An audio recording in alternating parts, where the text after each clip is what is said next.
Hi, everybody. Welcome. Thanks for joining. A couple people are still trickling in from the waiting room. My name's Colleen. I lead all the programming at the Battery, and we're really glad to have you here tonight. I'm really looking forward to this talk. Tonight, we're going to hear the incredible story of Peter Frampton's life and career, in his own words, through his co-author, Alan Light.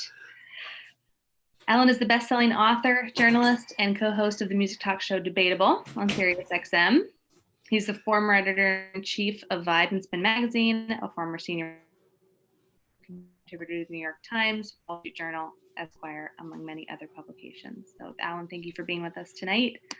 As you guys might know, you all are on mute. We're going to leave it that way just to avoid any background noise, but please feel free to use the chat to let us know where you're joining from, ask David and Alan questions, and we will do a Q&A towards the end of the talk.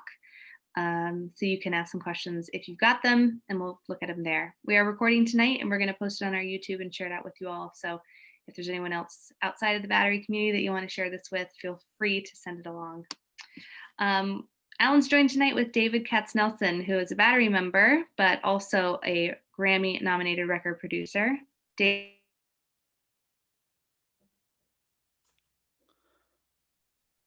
Should I jump in? Yeah. All right. You can also call me member 512 if you'd like to as well, for that matter. And I just want to just say, first of all, I've known Alan for a while, and I really, really appreciate you, Alan, being here tonight and giving some time. Thrilled to do it. Any excuse to see you. Happy to hang out.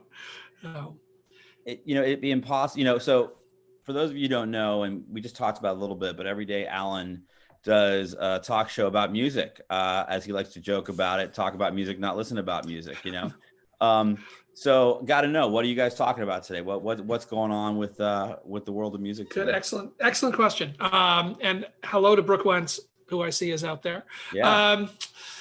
Let's see. So today, we have a channel over on SiriusXM that is a music talk channel. So it's like a sports channel or a politics channel, and we just talk about music stuff all day. And I'm on the air 3 hours a day, 4 to 7 Eastern time, so middle of the day for you guys, co-hosting with Mark Goodman, who was one of the original MTV VJs when they launched. And we talk about whatever's in the news, whatever guests we bring in, whatever funny music games we want to play with people, whatever we can come up with. So first of all, as we are careening towards the end of the year, this week, part of every show, we're doing sort of a look back at different, highlights from 2020. Today we had a couple. We had a writer from Variety and a writer from Esquire, who are friends of ours, and we sort of recapped the best albums of 2020 today. We did best songs yesterday. We would usually do best tours, but we did sort of best live music moments, mostly on TV or online on Monday. So we've been doing that through the week. And then on Wednesdays, we always we do a Whatever You Want Wednesday segment where we take calls from listeners about anything they want to ask us or talk about or follow up on. That was mostly still talking best albums stuff today. And then, David, when you and I talked last week, we were talking about all of the action around the publishing and catalog business that's going on right now in the music industry. We talked about the big Bob Dylan publishing sale last week. So today we actually had Larry Mestel, who runs Primary Wave Publishing and Beyond, who just bought Stevie Nicks' catalog for $100 million. And rights and name. And rights and name and likeness. And to talk to him about, what's going on in that space. Why are all these massive deals being done? What does this say about the industry? How do they approach, thinking about these things? Which was great to get one of the, principals who's right at the center of all of this action right now to talk to us. So we had kind of a fun, busy little show today. He's spending a lot of money, but do you think he's do you think he's getting some barn sales here? Do you think fire sales? Because I feel like the money is good, but it's not like as good as you think it might be for some of the catalogs that are going right now. Yeah, I mean, that's the business that they're in, but they've bought, that company owns the Smokey Robinson catalog and the Hall & Oates catalog and the, Nirvana catalog. That was what got him in the business, was buying Courtney Love's piece of the Kurt Cobain publishing from her. So, they're flying at a pretty high altitude, and a $100 million deal with Stevie Nicks is not it's not a small undertaking. So anyway, it was great. I mean, we spent so much time kind of talking around and speculating what's going on in that business that to actually hear from somebody in the middle of it was really fascinating today. No, I bet. Any consensus on best records of the year from people, or is it just all over the map? It was, relatively all over the map. A few that, came up a lot. I mean, my favorite record of the year is the Fiona Apple record, and Great that record. came up repeatedly. Lots of love for the Dua Lipa record, lots of love for the Haim record, and then kind of scattered out from there across a lot of stuff. Cool. Yeah, it's been an interesting but cool year, and it'll be interesting and cool going into next year. Yeah, shockingly, I mean, for everything else that's been just terrible about this year, I think there's been a tremendous amount of really great music this year. More things that I think are kind of things that I'll be going back to. Usually you can get your 10 best, but you kind of know like 8 or 9 of those they're good, but are you going to listen to them 5 years from now? Right. But this year I think there were a number of things that I was really genuinely excited about. So it has helped so far slog through all the rest of this disaster. So let's get to the memoir. How did you end? Well, first of all, you and I have talked extensively about what you feel like your position is, what you really did for this memoir. And I'm sure a lot of people here are wondering, like, well, if Peter Frampton wrote a memoir, what was your part in it? So would you kind of like explain, how you got involved in this crazy thing, and also what were you doing? Sure. I can't exactly recreate the getting involved, but because it came from a couple of directions. I didn't really know Peter. He had been on the radio show. We had met. I mean, I had a sense of him a little bit, but it's not like we had a lot of history. But I do have a lot of history with his manager, Ken Levitan, who runs Vector Management, which is one of the big management companies. And over the years, I've worked with a lot of his clients, and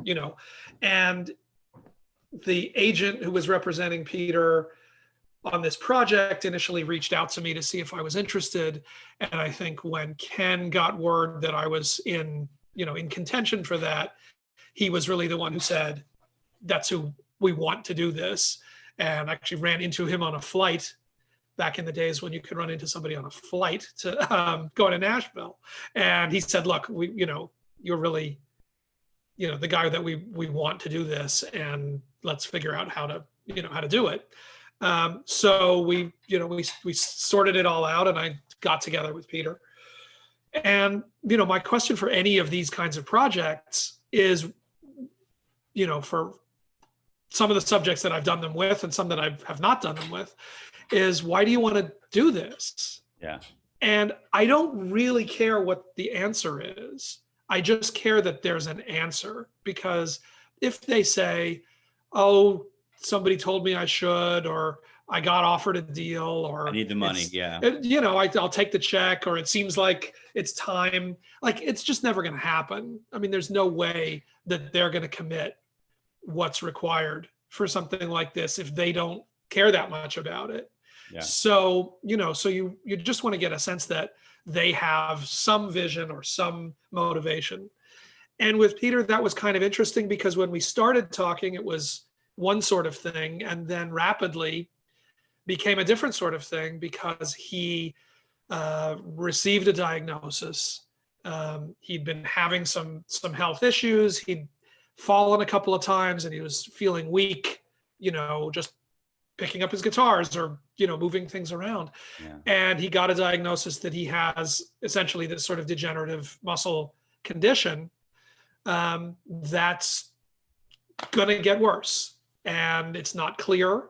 That could mean it could be worse 20 years from now. That could mean it could be worse, a year from now. There's no way to project what the progression will be. So he had been in talks for a tour for what would have been, last summer. And they kind of scrapped all those plans and recalibrated it as a farewell tour. He's like, I don't know how long I'm going to be able to play guitar the way I want to play. And I don't want to reach a point where I'm going out there and I can't do what I want to do with my hands. So he booked this big farewell tour. They played, it put him back at a sold out Madison Square Garden. It put him back, selling out the Forum in LA. And he got to have this big, farewell victory lap tour. But it obviously really reframed the way that he was thinking about why he wanted to tell his story, because clearly we're coming to the end of, the chapter, at least the chapter that involves him as a musician. So that kind of focused him up in a different way for this story. And then we were sort of off to the races from there. I would go, he lives in Nashville. I love Nashville, so I'm happy it's the only place that I'm happy for an excuse to go. Any other place, I look for an excuse to get out of. And we just worked out a rhythm where I would fly down on a Saturday morning. I would spend Saturday and Sunday, I'd meet him in his apartment. We would sit for 2 or 3 hours or whatever and go through whatever piece of the story that was. I would fly back Sunday night. I wouldn't have to miss any radio shifts. I'd have 6 hours of stuff. And we would do that every 2 or 3 weeks. And so we did that all through sort of the first part of 2019. Then he went on this farewell tour through the summer. We were just in sort of occasional checking in contact. Yeah. Picked it up again in the fall, worked through the winter, and then submitted, early this year and went through edits and, hit our deadlines to be out when we came out in September. Now there are different kind of memoirs. There are the memoirs like the Seymour Stein memoir, where he's just like talking shit about everybody he ever contacted. And then there's the feel good memoir. This kind of feels like a feel good memoir. Oh yeah, the Seymour Stein memoir was a settling scores. That was before I'm gone. I'm gonna put everybody on blast. That's what that was. Even people who liked him. Even people who liked him. So that's a certain thing. But there definitely are those that are, I've got to speak my piece while I still can. Yeah. Peter made clear that was not what he wanted to do. That he feels grateful for the life that he's had, for the crazy, roller coaster that his career has been. And it was much more about, I think, thanking and, paying tribute and respect to the people who helped him, which is not to say that he doesn't talk at length about, his notorious and he is convinced mobbed up manager, Dee Anthony, who was one of the legendary old school managers who ended up, stealing millions and millions of dollars from Peter during the glory years. And he lays all that out, but he also says it by way of saying, I have to accept some responsibility. I knew what this was. Yeah. I took the money that was coming. I knew that I was making, we were making bad decisions for my career, but I took the money that was in front of me. And and a lot of things that I was able to do were because Dee was the kind of guy and the force that he was. So I don't want to lay all that, I don't want to just lay that blame at his feet. And, you and I've talked about this. Peter is in the program, was an alcoholic, by his definition. And so I think all of those things of, making your apologies, making everything clean, taking responsibility, owning up to the mistakes that you've made. I think a lot of that permeates what his thinking about his own story is. And again, just to, reiterate, this is the craziest moonshot roller coaster career of anybody in rock and roll history. I mean, the guy was the biggest star in the world, the biggest rock star in the world for 16 months.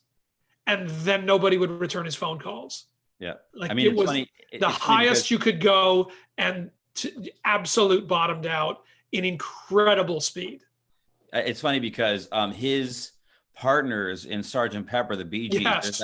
there's that documentary that's out right now, and I watched it a couple nights ago. By the way, it's a great documentary. It's great. It is. It's phenomenal.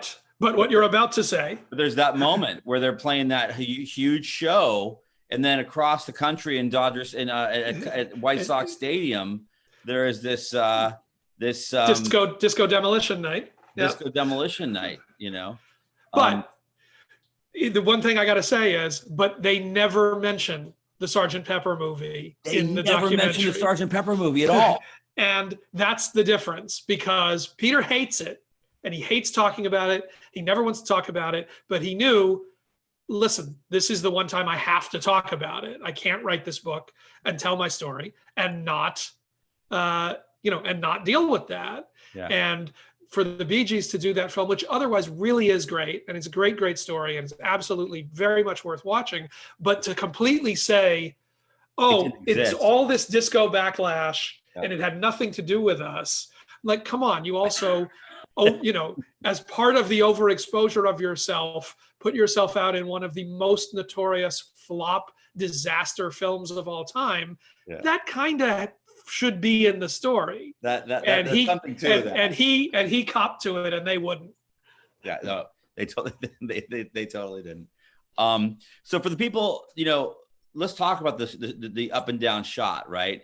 And it was kind of like it's not like a totally up and down shot. I kind of went like this, then that, right? Because he was from the thing that I was forgetting or didn't know or whatever, he was so young when he started. I mean, the way that he was accepted by the legends of music at such a young age, right? Yeah, I mean, a piece of the story that I love, you really get the sense, and not just from him, but whenever you hear any of those guys talk about it, that if you were especially, a British rock star of that time and place, yeah, if you were within that sort of greatest generation, British invasion explosion, it was just this little club. I mean, it was really a tight community.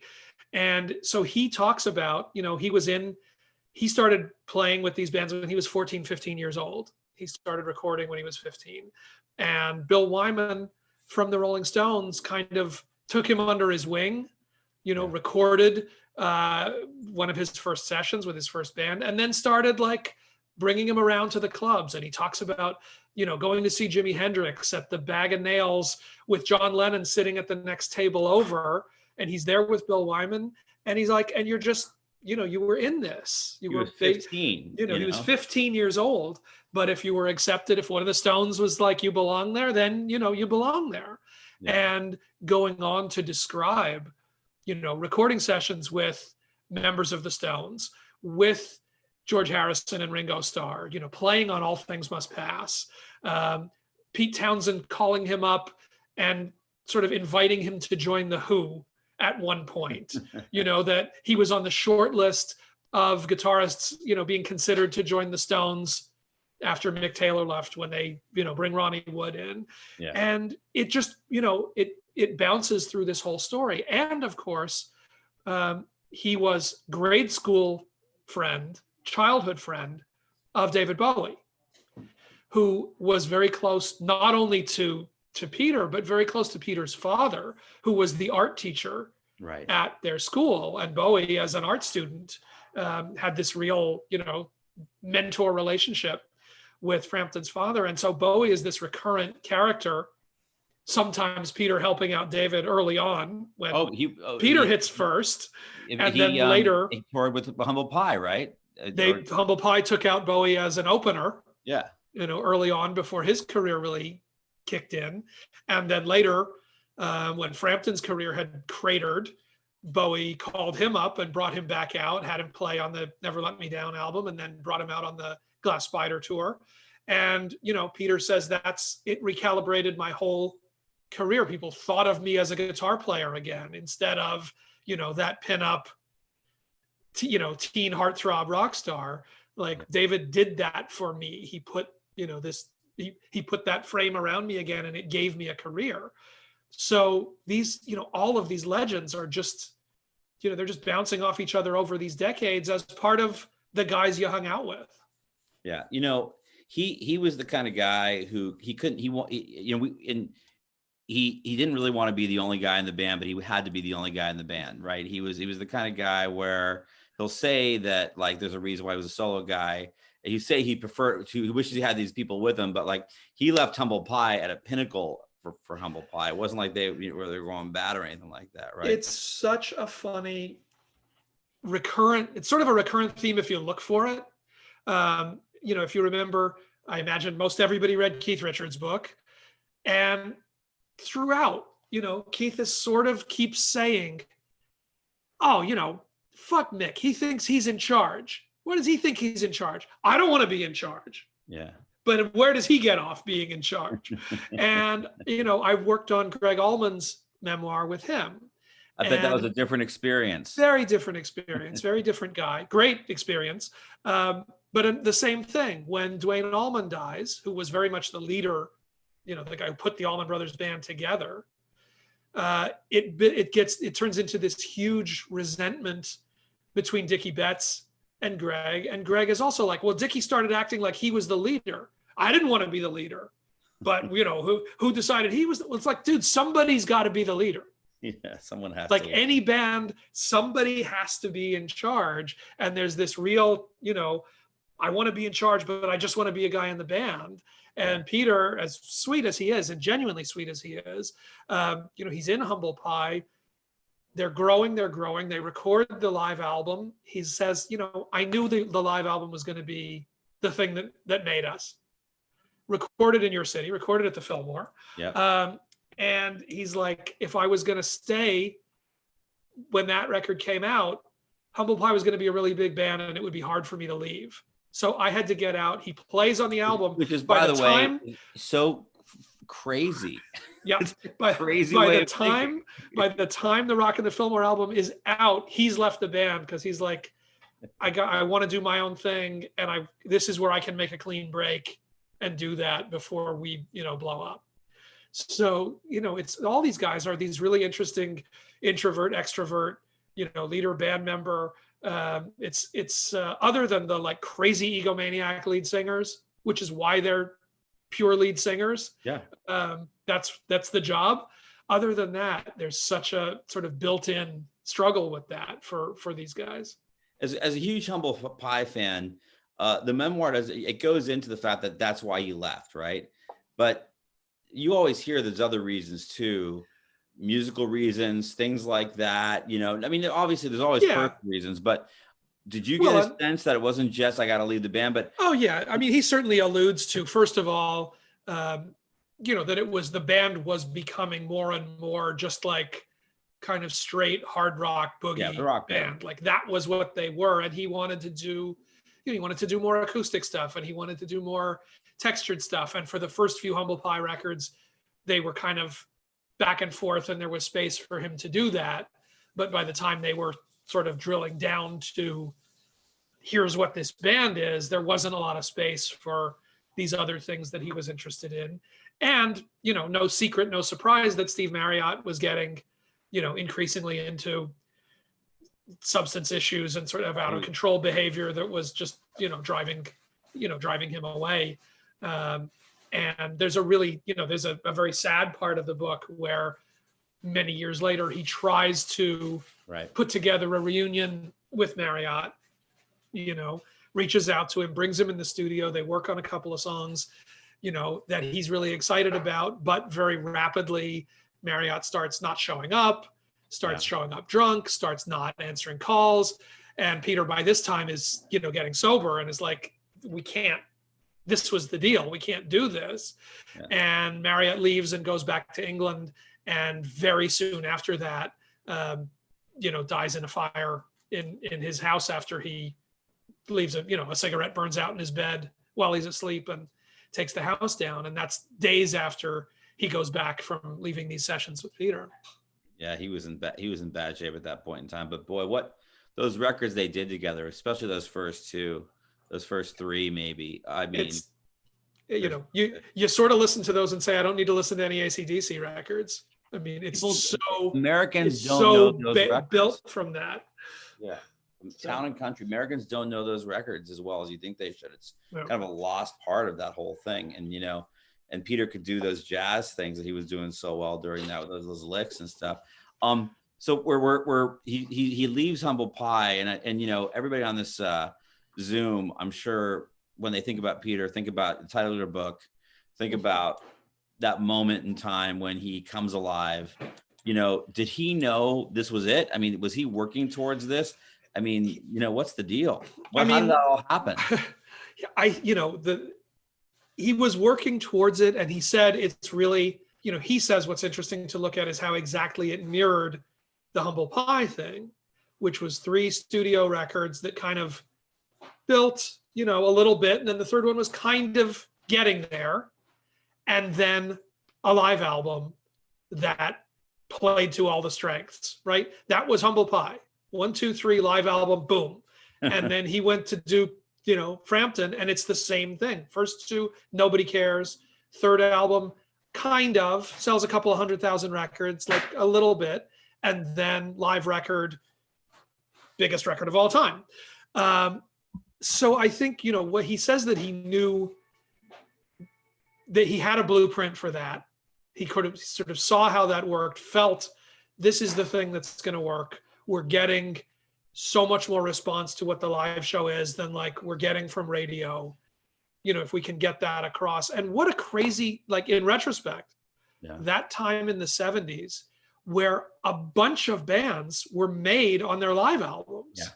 I mean, the Allman Brothers, Cheap Trick, Kiss, Frampton, on all of them, they were like struggling studio bands, and a live album is what threw their careers into overdrive.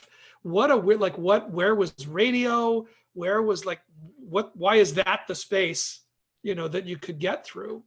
But, you know, he felt like they built up enough material. It wasn't a greatest hits album yet, but it was, this is the stuff that works on a stage. But nobody knew it was going to be what it became. And he said, you know, the first call he got from the manager that was, it's a #1 album, you know, was exciting.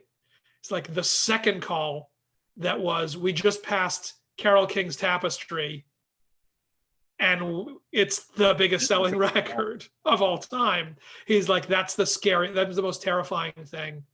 Like, what do you possibly do from there? And do you think he's happy that he got so big? I think he's made his peace with, you know, what that meant, what that meant for the rest of his life and the opportunities that it meant.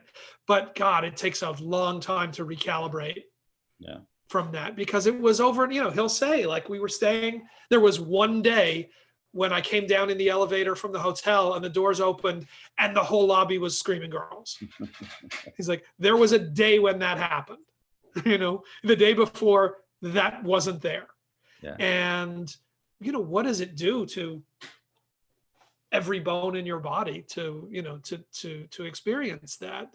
And he says, you know, he talks about a moment where Ringo came to see him play at the Forum in LA, and they're backstage, and he's talking to Ringo, and Ringo sort of says, well, you know, what's going to happen next? And he said, I realized, you know, those guys went through something even bigger than this, but there were 4 of them. Yeah. And they were friends, you know, before they were stars. And so they were able to go through it with somebody. He's like, I was out there alone with. We call that a pod these days. Yes, that's right. There's some safety, as we know, there's some safety in that. And I think that sense of isolation was overwhelming. I mean, again, you can't imagine, you can't leave your room. You know, he said he felt like it's the last scene in 2001. Right. When, you know, at the end of the universe and he's in the white room, you know, with his spaceship in the corner and he's eating, and he's like, that's what it felt like every day. I couldn't go out. I couldn't leave the room. Everything was brought to me. I would, be lucky if I could make it to the limo to get to the gig without, somebody jumping on me or, tearing at me or whatever. And that was, and instantly the pressure for, okay, when are you going to make the next record starts. Right. Yep. And not only is the pressure of the next record starts, but this guy went from being truly a hard rocker, someone who really didn't give a shit about being a Tiger Beat pinup person, to, having this force of people driving you towards a whole different thing. Right. And it's so, and he says it went from, that he could see, at the show, it was guys who were there for his guitar playing. And gradually it's girls there screaming and the guys being pushed further and further back on the floor. And he's like, he could watch that happen. And, that's, I think, the hardest for him even still to, to orient is the pinup heartthrob piece of this, which is weird because we hear that, we hear it a lot from women, actresses, models, whatever, that sort of sexualization in the spotlight and what that becomes. But he was the guy who, the photographers are kind of trying to seduce him into taking his shirt off, that he does the Rolling Stone cover and Scavullo is shooting it and he keeps asking him to take his shirt off and he won't do it. And then he's like, oh, at the one shot, one frame for me, nobody will see it, just do it. And he's like, and I was just exhausted and I just did it. And then of course that was the magazine cover. Like, how many times do we hear that story from whichever starlet, whichever young actress, but for him to have gone through that and then just be like the cute guy and not the guitar player was, I think a very, what do you even say? It made no sense. And he had to struggle with that for the rest of his days. Yeah. I know there's a side comment, but I can't help but think of the Bee Gees documentary. What a weird group. I mean, Barry was a good looking guy, but what a weird Yes. I guess they were heartthrobs in their way, but and the producers are even weirder looking. It's like, this is the craziest looking. But then there's Andy. But then there's the younger brother who really is the cute one. Yeah. Yeah. Oh God. Yeah. And what happened to him? So, in chronological order, Frampton Comes Alive happens. Top of the world. It's the biggest thing you've ever heard, ever seen, ever anything. He changes the way people think about the guitar, taking a Pete Drake-ism and making it into some huge, huge voice box thing. The crazy talk box thing, yes. And only Roger Troutman can conquer that. And then he goes down. A couple of really bad mistakes really fast. He came back with the next album, which was the I'm in You album, which he readily admits was terrible. Yeah. It is. Was rushed, and he says, this is where he's like, I just didn't know that I could say no. I just didn't know that when the label was pressuring me or my manager was pressuring me, that I was allowed to say, give me some time. Let me find a producer, let me figure out what I want to do. It's like, they told me to go back in. I went back in, there's 3 covers on it's just, it's like, it was a terrible record. The first single was was a ballad. It's like, okay, even further away from the rockers. Another cover with his shirt open, another thing that alienated a lot of people. Yeah. A lot of what his core fans were, right? That he's still playing to that teeny bop thing. And then the Sgt. Pepper movie in very rapid succession. Yeah. 2 bombs. And, that was, you don't get that third strike, Did he like the Bee Gees? Did he think he liked them? He liked them. He had said that he had liked them before. And then he says that in the beginning, it was kind of a little bit of tension on the set, and then they kind of, he's like, we knew, he says, we knew from the first day this was a, debacle. It's like there was no script. There was no script. The script was like, you'll walk in this room and then we'll sing Magical Mystery Tour.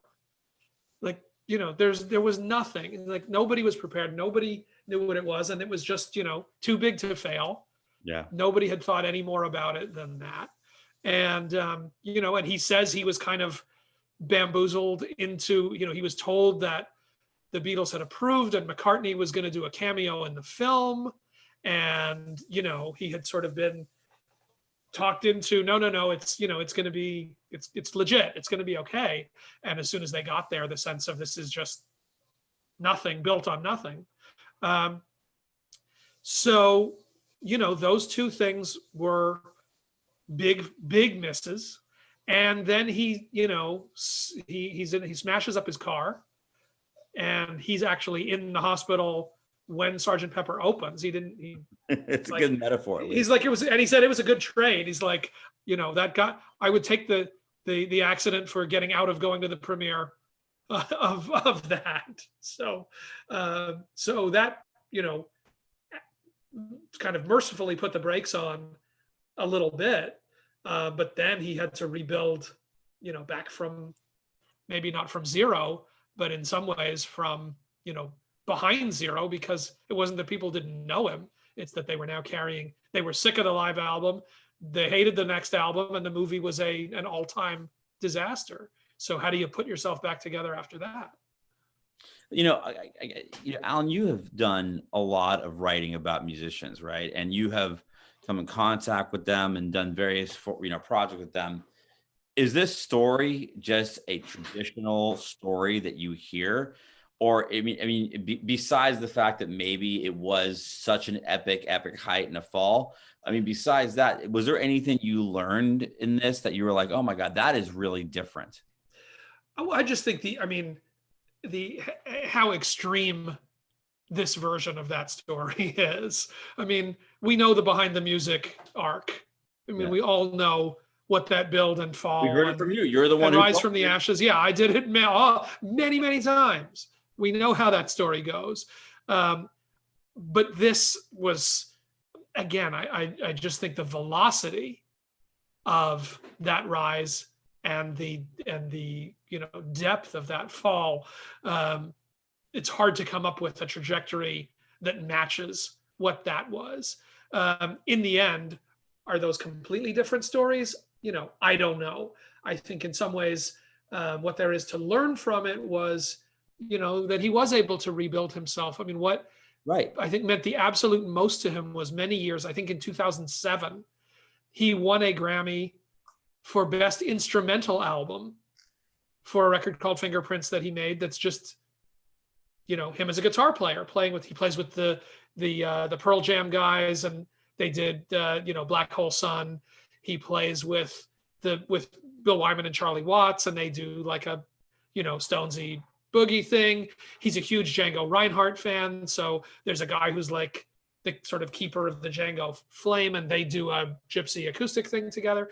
And for him to get honored at that point in his career as a player, I think meant so incredibly much to him that, he could climb back up out of that just career pit and do it for the thing that was what he really wanted to do, which was play guitar, not go be a pop star.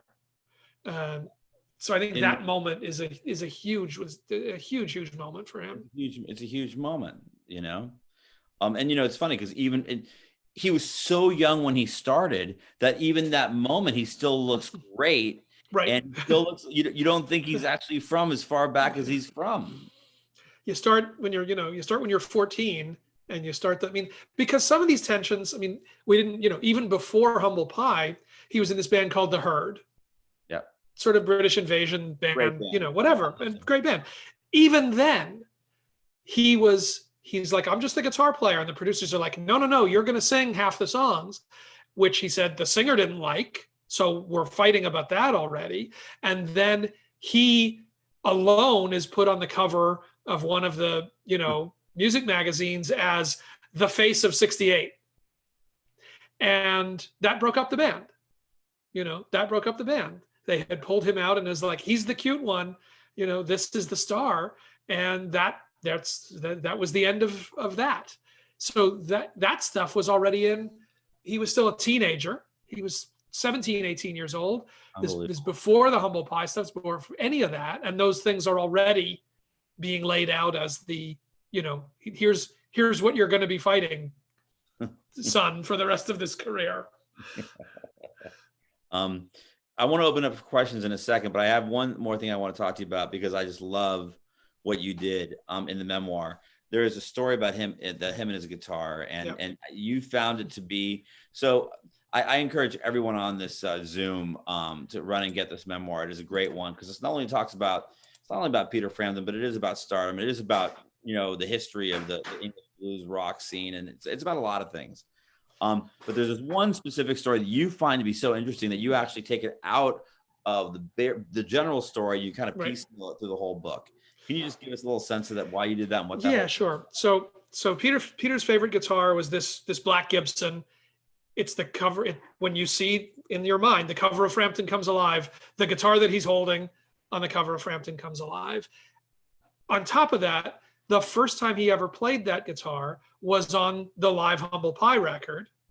He showed up with a new guitar. He didn't like how it sounded. Somebody in San Francisco lent him this guitar. He played it, loved it. The guy ended up giving it to him, and that became his main instrument. And so that was what he played on Breakthrough #1, the Humble Pie live record. Breakthrough #2, Frampton Comes Alive, holding it on the cover. During the Comes Alive tour, they're playing in South America, and he and the band are flying on one plane, and the gear is all flying on another plane. And in Caracas, the plane is taking off. The plane with the gear is taking off, and it explodes. Plane goes up in a fireball, and there's just stuff littered all over the runway, and that's it. And he gets news of this when they're at the hotel, and I forget where, but Lima or somewhere else. And and he's bummed that all the equipment is gone and that guitar is gone. But of course, they also get the news that the pilot is dead, and the crew, so he's like, I'm not gonna lament too much about my guitar when this was that kind of a tragedy. Years later, there's this music store in Curacao, which I guess is maybe like the vacation island from Venezuela, whatever. It's nearby and somehow related. And this guy's at a music store, and he says this kid comes in and throws this guitar up on the stand and is like, I don't want to play. I want to get a new guitar. I want to get rid of this one. What do you think? And the guy looks at it, and the guy in the music store knows what he's looking at, and that this is Peter's guitar. And that it was a big story down there when the plane had blown up and when the guitar was gone and everything else. And here's the guitar. And we still don't know. It got thrown from the plane, whatever. Somebody working security or, one of the runway guys grabbed it and ran. So he takes some pictures of it or some notes or whatever, and then says to the kid, like, do you know what this guitar is? And the kid kind of gets squirrely and takes it and runs away. So that guy gets the note to Peter like, okay, I think the guitar still exists. Years later, that kid comes back, or comes back. And this time it's like, okay, we know what the guitar is. What'll you give me for it? So that guy gets in touch with Peter. They figure out a thing. They figure out a price. He's going to wire the money to the guy in the music store to buy the guitar. Then they're figuring out he's got to bring it to Peter. Well, now the music store guy doesn't want to bring it up because he's like, how do I know you're not just going to arrest me for dealing stolen merchandise? The point of this is it's now 20 some years later. And finally, Peter gets reunited with the Black Gibson. Yeah. And the Gibson guys take it and they do the forensics and they, fix it back up and everything else.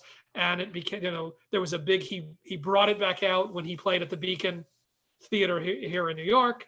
And, they did a whole CBS News did a whole story about him getting the guitar back, and it was a big thing, and has remained, sort of his main instrument since then. So we sort of wove through the book as, starting with the guitar and the plane blowing up, and so a lot of drama around that. And then when it reappears, and then when it reappears again, and then when he finally gets it back, and it's, sort of was a fun thing to just do this parallel story of what's going on with his career with this long lost guitar off in the wilderness. Totally. I love that story. So, All right. I am being instructed to say, hey, is there anybody out there in Zoom land who would like to ask a question of our wonderful guest today? I have more questions, by the which way. need not be, which can be Peter related or other related, Oh yeah, whatever anything. you want. We can talk Allman Brothers. We can talk Allman Brothers. We can talk magazines or radio or whatever you want. Yeah. What's he doing in Nashville? Asks Brooke Wentz. I can take that. It's Brooke, as you probably know, it's where the musicians are all going. It's where there is still a studio community. It's where there is still, he's got a beautiful little studio built. There's David, I don't know how much you've gone through, but some of these like little streets kind of outside of Nashville where they're just studios, little houses that are studios lined up one next to another, and these fantastic facilities. I think Jonathan Cain from Journey is the next one over from him. That's a pity. And, Vince Gill maybe is down the street. I don't know what, but, you can do that stuff and live there. And there's a writing community and and so right now he is trying to record as much as he can while he can. Right. I mean, right now, every day, that's one more day he can play. So he put out he put out a blues album last year, or I guess last year. It's 2020. I don't know which year is which. Yeah, I think it was 19. There was a big, number one on the blues charts, big success. He'd never done a blues record before. He's working on 3 other albums right now. He's working on another blues record. He's working on an instrumental record. And what he really wants to sort of end on is a final Peter Frampton solo written, singing and playing new songs album. Wow. And he's trying to get all of those done, almost simultaneously, while he still, feels like he can play up to his standard. And so far he's fine, right? So far he can feel it. I mean, when I don't talk to him for a while and then I talked to him when we did some stuff around when the book came out, he's like, yeah, it's, it's not day to day, but if I look week to week or month to month, it's, I got to slow down. He's like, it means I have to change certain ways that I play, and I'll do that until I feel like it's too compromised to, be what it is that I want to do. But I think he's losing some strength and he's losing some speed. Nothing severe with the illness, but that, but definitely it's progressing. So he's racing the clock. Nick asked, any idea who his favorite bands were during his career, who he listened to? Well, early on, being of that generation, it was all the, it was Buddy Holly, and it was, he said he was never a huge Elvis guy. Elvis, yes, but not the most. And being in England, it was Hank Marvin in the Shadows. That was, Cliff Richard and the Shadows were the band, and Hank Marvin was the player, and that was his idol. And he would say Django Reinhardt is, his favorite guitar player of all time. That's the go-to. He's like, when I had to go in for surgery and they're like, what do you want to play? While we're putting you under, Django is the answer for that. Beyond that, it's love, like so many of us, worships at the altar of Motown. And, and then all those, I don't think he's any less awestruck by the Beatles and the Stones, and those guys and the Who from watching them up close and touring with them, his first tour, the first tour with the Herd, they were opening for the Who in 1966 or so, and Keith Moon and John Entwistle kind of adopted him and said, "You're traveling in the car with us." They brought him into their car, and he would stay in their hotels.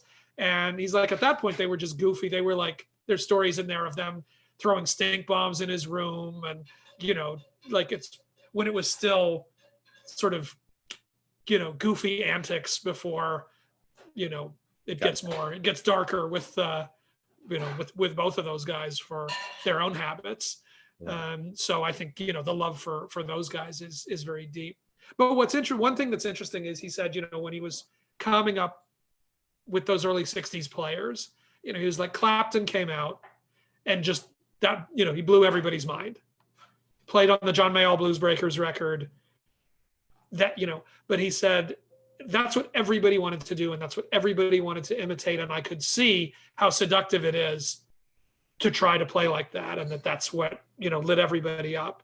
And he says, I made a conscious decision not to do that, right, to get more in, to listen more to the jazz players, to learn more about kind of space and phrasing and harmonies, and not just to be another like blues based gunslinger guitar player, because I could see that's what everybody was going to do.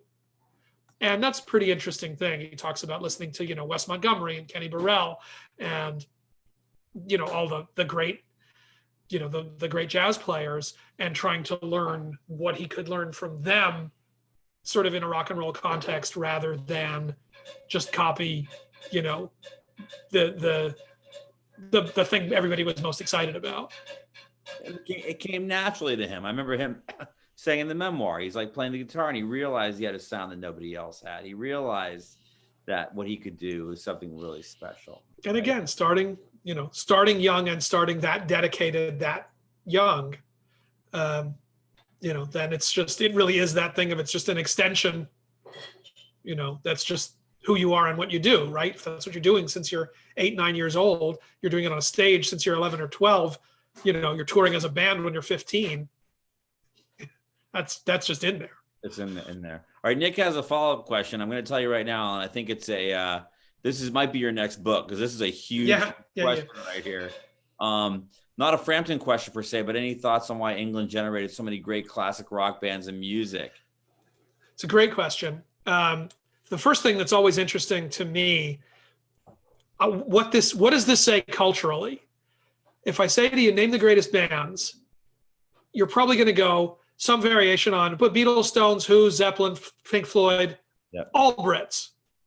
If I say to you, name the greatest solo artists, you're going to say, oh, Elvis, Dylan, Springsteen, Prince. Oh, that's Redding, all Americans. Now, what does that say about any of us? That's the way that goes down. That it's the individuals from this side of the ocean and the collectives from that side of the ocean.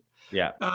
But I think with that generation, with those bands, what all those guys talk about endlessly, and I've had this, really feel like the first time I ever talked to Townsend, the first answer that he gave me, and it almost didn't matter what the question was. They talk about growing up in the rubble of the war. They all talk about, growing up in a bombed out, depressed, the fathers had all been killed. There was no food in the stores. It was gray and miserable. And we played in the bomb craters. And that is what all of them talk about. And Townsend sort of made a career, sort of writing about that, right? That it was that you found this other family and this other future and this community out of the decay of the old England. Like that's every Who song that he ever wrote. Yeah. But I do think that there is something, and I don't know if was that the economics of, we have to do this together just so between us we buy one amp, or whether it was economic or cultural or historical, what's the thing that did that? But there is something, because they all talk about, it was Lennon's quote, right? We heard Elvis and the world went from black and white to color. Like that, there was nothing like that. There was nothing in British culture. There was nothing that was happening, and there was no, it came and it just completely altered their perception of the universe. And all of the guys from those bands talk about how formative, and Peter did, I mean, extensively talking. His father, fought in all the major battles, survived, but talks about all of the time that he did, his service in the war, and what they came back to, and playing in rubble and having the ration cards, and all of that stuff shaped those guys in such a different way than what the equivalent teenage generation was here. And I think that has to be something. I've never actually thought about it this way, but what you say to me makes me realize, the blues came from America because of a truly traumatic experience that was forced upon a group of people. The blues then is taken to England and given to a group of people who, because of World War II, grew up with just being bombed out the whole time. Are coming up out of hardship and out of a proximity to a lot of death and a lot of destruction. That emotional connection. There's that emotional connection. Yeah, I think that's a big, I think it's a big piece of it. Post-war America and post-war England / Europe, but England, particularly, very different experiences. And I'm not the psychologist to figure out how does that turn into these young people, banding together in this way and taking on the world, as these gangs of, making music. But I really do think that that's somewhere at the heart of all of that. And if anybody who knows people who know their history better and may have other thoughts, feel free to weigh in with any thoughts. But so I'm actually being told that we are coming to an end of this conversation, a great end. And I want to just say that if you like all the things you've heard, Do You Feel Like I Do? The memoir is out. And oh my God, Colleen just told you how you can get a signed copy. They are selling. There. I know Peter signed though. They're that site there. Premier Collectibles is doing the autographed versions, but it's out wherever such things are sold. So. And I just want to say, Alan, what I really appreciate about you, and I appreciated this about you before I met you. I appreciate this about you more now that I know you.